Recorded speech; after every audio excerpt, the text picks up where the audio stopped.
Good afternoon, Ms. Canedo. It's a pleasure having an interview with you. We're glad that you accepted our request for a short interview. Good afternoon. Let's get started.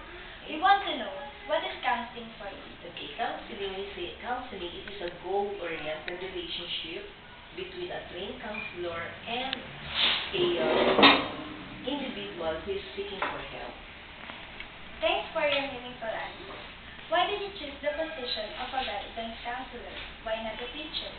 I think because it is where my soul is understanding behavior. Ms. Claire, please answer this honestly. What are the 5 most troublesome situations you have encountered among girls' high school students? Okay, so far, seems the most is family matters, parent-daughter misunderstanding, disrespectful students, peer pressure, and low self-esteem. Lastly, do those students change for good? It is the individual or the person itself who changes it for their best. Thank you very much, Ms. Canedo, for giving us your time for this short